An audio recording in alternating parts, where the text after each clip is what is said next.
हमने कल एक प्लेलिस्ट शुरू की थी जिसमें हमने तय किया था कि हम बात करेंगे एक ऑर्गेनाइजेशन के अलग अलग जॉब प्रोफाइल्स की, रोल्स की, कि प्रिवेसी में उनका क्या रोल है।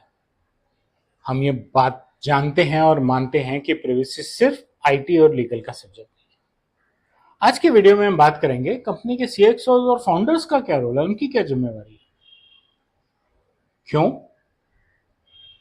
Quality trickles from top to bottom.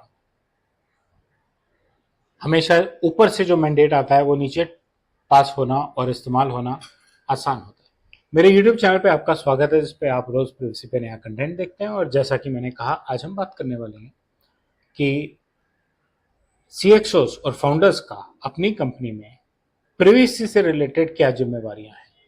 इस पे बात करना जरूरी है। बात करना जरूरी क्यों? इस पे बात करना जरूरी है क्योंकि बहुत पेनल्टी लग सकती है अगर आप नॉन कंप्लायंट है। प्रिवेसी टॉप प्रायोरिटी बनी इसीलिए।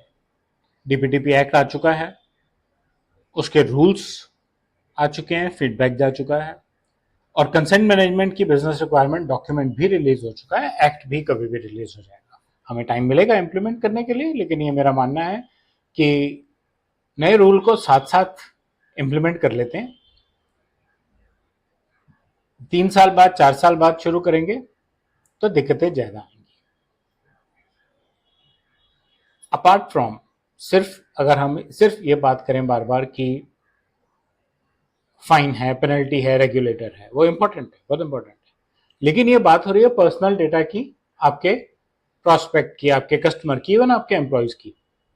और इसमें ब्रीच और मिसयूज हुआ और उनको कोई नुकसान हुआ तो आपकी रेपुटेशन पे इंपैक्ट आएगा, और उसको हैंडल करने की कॉस्ट आप अंदाजा नहीं लगा सकते। कस्टमर टूटने की कॉस्ट कोई अंदाजा नहीं लगा सकता, लेकिन उसके अलावा लिटिगेशन की कॉस्ट, लीगल कॉस्ट, जो प्रॉब्लम आई थी उसको ठीक करने की कॉस्ट, तो अभी कर लेते ना, पैसा तो लगना ही है ऐसे वैसे किसी भी तरीके।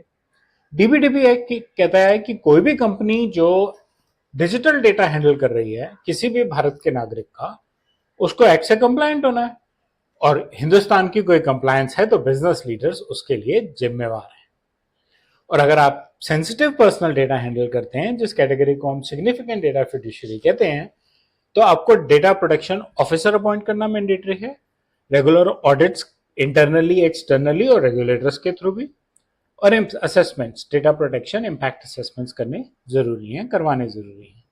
इन सब फंक्शंस के लिए बजट चाहिए, प्लानिंग चाहिए, टीम्स चाहिए, रिसोर्सेज चाहिए। वो बिना सीएक्स और फाउंडर्स की इन्वॉल्वमेंट के तो बहुत मुश्किल है अरेंज करना। और वही बात दोबारा से, क्वालिटी एंड कल्चर टॉप से बॉटम आता है।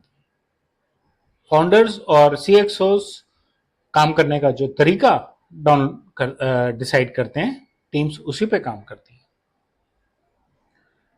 सो सीएक्सओ और फाउंडर्स को क्या करना चाहिए? उनको प्रिवेसी फर्स्ट कल्चर बनानी चाहिए। यानी कि अब हमारे दफ्तर में जो भी काम हो, जिसका भी पर्सनल डेटा हैंडल किया जाए, वो ध्यान से हैंडल किया जाए, उसकी प्रिवेसी को ध्यान रखते हुए। यहां तक कि मैनेजर को एक एम्प्लॉय की परफॉर्मेंस उस एम्प्लॉय और एचआर के अलावा किसी तीसरे के साथ नहीं डिस्कस करनी चाहिए। कैफेटेरियाज में, कॉल सेंटर के कैफेटेरियाज में कस्टमर्स का नाम लेके कोई एग्जाम्पल नहीं दिया जाना चाहिए, क्योंकि आप उनकी प्रिवेसी वायलेट कर रहे हैं।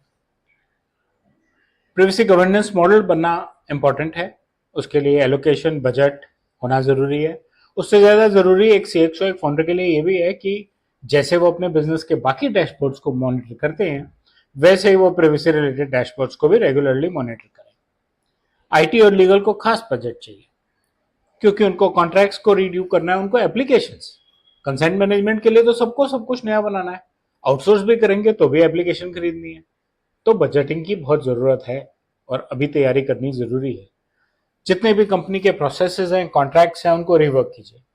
डॉक्टर एन कॉवियोकियन का प्रिवेसी बाय डिजाइन मॉडल, जो ये कहता है कि हम जो काम करेंगे उसमें प्रिवेसी के एलिमेंट्स का ध्यान रखे करेंगे, वो मॉडल जल्द से जल्द आपके सिस्टम में इनकॉर्पोरेट हो जाना चाहिए, जिससे कि आप उसको, प्रिवेसी को बाय डिफॉल्ट करके चलें। कॉन्फिडेंस बढ़ता है आपका, मेरे यहाँ काम ठीक हो रहा है बॉस, प्रिवेसी एलिमेंट्स इंक्लूडेड है।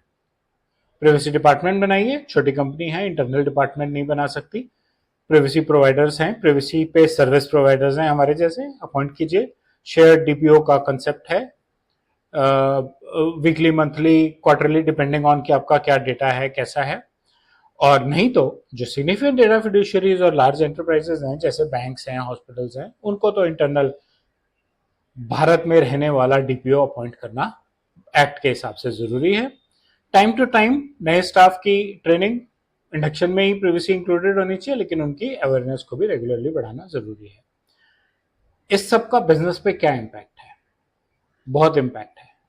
कस्टमर का ट्रस्ट, जब कस्टमर को पता है आप पर्सनल डेटा को अच्छा हैंडल करते हैं, उसको आप पे ज्यादा विश्वास रहेगा। आपका अपना सेल्फ कॉन्फिडेंस, जो मैंने पहले भी कहा था, मेरे यहाँ जो काम हो रहा है उसमें प्राइवेसी इंक्लूडेड हो रही है। इंसिडेंट्स हो सकते हैं, ब्रीच हो सकते हैं, लेकिन मेरी और मेरे स्टाफ की नीयत और काम करने का तरीका बिल्कुल ठीक है। ग्लोबल पार्टनरशिप्स और इन्वेस्टर्स, और प्राइवेसी इंपॉर्टेंट है ना सिर्फ भारत में और ना सिर्फ डीपीडीपी एक्ट के लिए, बल्कि global GDPR, CCPA, 121 countries privacy पे रूल्स और लॉज बना चुके हैं।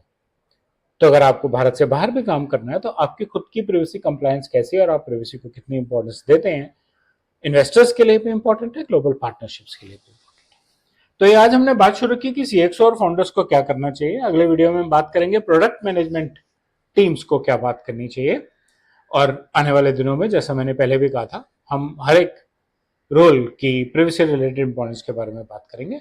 आप मेरे चैनल के साथ बने रहिए, सब्सक्राइब कीजिए, अपना फीडबैक कमेंट सेक्शन में शेयर कीजिए, और अगर ये वीडियो अच्छा लगा तो बेल और लाइक आइकन दबाएं। धन्यवाद।